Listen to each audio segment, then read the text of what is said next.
Evan, I just have a few questions here that I would like to ask you in terms of just leadership in high stakes virtual meetings in general.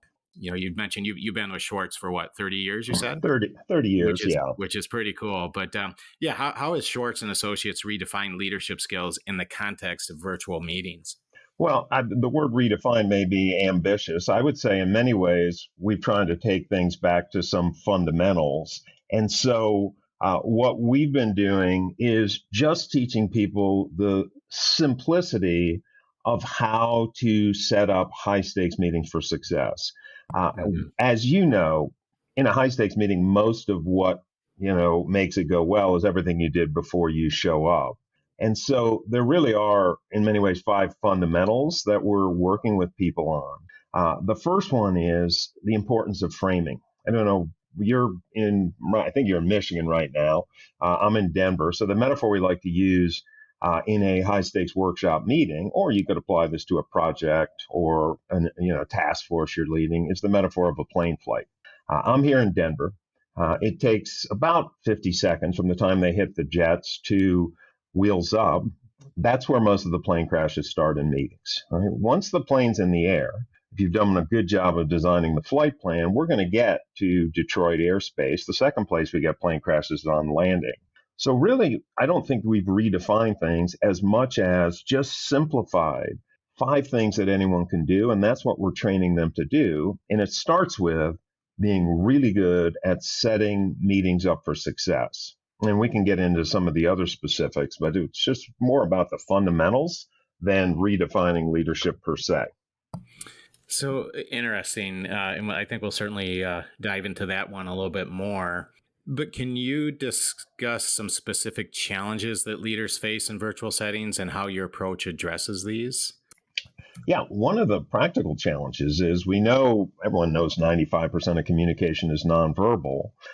One of the challenges is that it's hard to engage people, right? It's really hard to engage people. So the third of the five fundamentals we're teaching is just showing them how to run some good process structure. Now, everything we do has been around in many ways for, probably since TQM, 30s, 40s, 1930s, 1940s. And so you've probably used in your consulting practice things like storyboarding or affinity diagramming with sticky dot voting, those types of things. And so we're just trying to teach people the art of holding space. Right? I don't know if you're familiar with HIPPO decision making, the acronym from Agile, highest paid person's opinion. I don't know if Yeah, that's. yeah, right. I Yeah, mean, we know that it can often be the senior people who have strong opinions, who could, frankly, be quite intimidating when the most junior people closest to the work, right? Or they could be, right, from a diversity inclusion program, people of color, right, or introverts or people speaking English as a second or third language who have exactly the expertise to help the hippos hmm make better decisions, but people never say anything. Right. So we're showing people how to engage fully the voices of everyone. So while I wouldn't call this a DEI program because it's not, it is definitely a diversity and inclusion program in the sense that you're learning how to tap those voices of the people who may well know exactly what the hippo or hippos need to know to make a better decision. yeah, yeah. Well, Evan, I'd like to circle back to your answer on number one a little bit and just dive a little deeper. And that is, what are the key components of effective facilitation in virtual high stake meetings? Maybe a little more tactically, what does that look like? And I know, Evan, the first thing that came to mind when you said that 95% of communication is nonverbal, one of the things that we try to do here internally with not only Nestell Associates, but also with our clients, is we encourage the video aspect of Teams or whatever the platform may be, right? I mean, how many times do you get on a call and people don't show their faces? It just turns into an audio call. So to the extent that we can, we highly recommend and prefer an audio video call so that you can take advantage of these nonverbal cues. But that being said, what can you add? What are some of the key components of effective facilitation? And I know that earlier, you'd mentioned the importance of framing and setting up meetings for success, but maybe just throw a little deeper tactically. What does that look like? Yeah, I mean, first of all, I think organizations, well, especially big ones, and private equity firms, may not be acquiring perhaps a MERG. Uh, one of the first things I would offer they need to do is do an inventory and just shut down a lot of meetings. There's many meetings that should not be allowed out of the hangar onto the tarmac, so to speak. But Yeah. we teach a very simple model. Everything we do, there's no rocket science behind it. It is very much the fundamentals, discipline, and hygiene. But the first model we teach is what we call the POPRA model, which is a simple acronym for purpose, objectives, process, roles, and agreements. Most people, they have meetings and they haven't thought about why are we having the meeting and what context do I need to give the group, and they haven't gotten clear on the objectives, right? So the why and the what is everything, because if you're not clear on that, there's participants have their own objectives for your meeting, their own agendas. Now, the Yeah. second P in the Popper model is process, which is really good collaborative design. Right? And you can't design the flight plan, so to speak, if you're not clear what you're doing. And you can't decide what roles you need people to play, right? Especially from a decision making standpoint. A lot of what you're doing in setting up the meeting with this Popper model, and the fifth acronym being the agreements, how we want to interact, ground rules, so to speak. What we're doing in setting up a meeting is contracting for how we're going to decide. And I'd say one of the problems in meetings from a decision making standpoint is we go into our meetings fuzzy or implicit who the ultimate decision maker is, even if we'd always like to reach consensus. But what are we going to do if we can't reach consensus? Who's deciding? And when we don't have the container set correctly, we get in the meeting and we're going to hit a lot more turbulence because people are fuzzy on the why, the what, the how, right?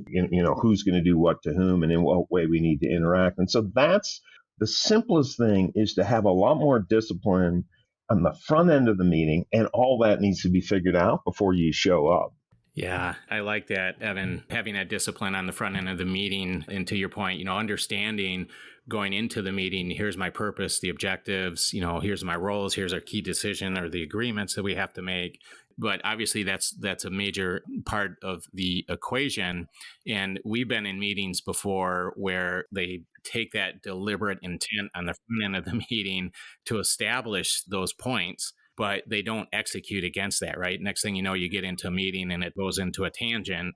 So I think that establishing that purpose, objectives, process, roles, and agreement is certainly, like you said, that's the place to start on the front end. But then to make sure and have the leadership and the ability to keep it on the rails is another thing, isn't it? Well, without question, and that's the second of the five core things we're teaching people, is the art of what real facilitation looks like. Now, if I have Yeah. the contract, this popper in place, it's look, to get anyone to decide anything is a minor leadership miracle. We're all dysfunctional human beings. We Yeah. have egos, right? We have opinions. And so once we have that contract for the meeting, the second thing we got to help people to do is understand what elegant facilitation and collaboration looks like. Now, there's many Mhm. ways to lead, right? And many definitions of leadership. One of the simplest ones we use is to just think about our leadership on a continuum, where you could run a meeting, and often senior people, they have strong opinions and they run the meeting where they are the expertise and they're leading with a lot of their expertise and their opinion, which can suppress conversation. And they're ultimately deciding for the group and presenting their decision at the group. Now, that's one extreme. Now, the other side of the continuum is, even though they have strong opinions, they could remain completely neutral on what the group decides, how we're going to allocate capital next year, right? What the design of the system looks like. And they are an expert in collaboration, an expert in process structure, an expert in facilitation, right? That side of the continuum, and that's what we're teaching, pure collaborative leadership requires the ability to know how to handle senior people. And there is a model, right, for we practice over and over for how to intervene. Sometime with the hippos, right? And it could be anyone, right? There's people who are just incredibly skilled at creating confusion, turbulence in a meeting. So the second of the five core things is how to handle challenging people Mhm. when you're facilitating. And when we realize we don't have to have all the expertise, right, to help a group, what we have to be is an expert in facilitation. It really lights go on for people because they start realizing, if I have the right experts and I bring the right process and we have the right purpose and objectives, And that's how I get a group to lead, because what do we want from our teams? We want the best decision. We want people to buy in so they go implement. And so that's the second thing, is how to engage the group when they go on tangents. If we know what the destination is, it becomes very easy to keep coming back to that contract, because groups are Mhm. going to lose sight of that from the beginning. But if it's not explicit from the get go, they're just going to bounce all over the place. Mhm. Yeah. So let me ask you this, Evan. Clearly it starts with a model, and then you need to have the execution and maybe the discipline execution to execute against that model. But then what about measurement? How do you measure the success of leadership development in these virtual environments? Yeah, I mean, that's a good question. And we're a very tiny firm. And to be honest, we rely on our clients' learning and development function to measure the effectiveness of the program. Mm. Now, I would say at a practical level in the meeting, right, you had objectives to decide something, right, to design a new strategy, to decide what is in and out of the budget next year. So the way we would measure the meeting effectiveness is, did we achieve the objectives themselves? From a leadership development standpoint, that is a much bigger issue. Now, if you really wanted to, and we would offer, if you want to intervene in a culture, it starts at the meeting level, right? Because we're going to have so many of them. And, so if we want to really do this right, you start launching initiatives based on the strategy, and you teach the people who are running those strategic initiatives this art of facilitation, so it's connected up with what they're trying to do in the business. Now, the honest truth is, I run a lot of trainings per se, and people come for these specific skills. And it can be, like any training, a little disconnected. It is hard to measure the actual effectiveness on the organization itself.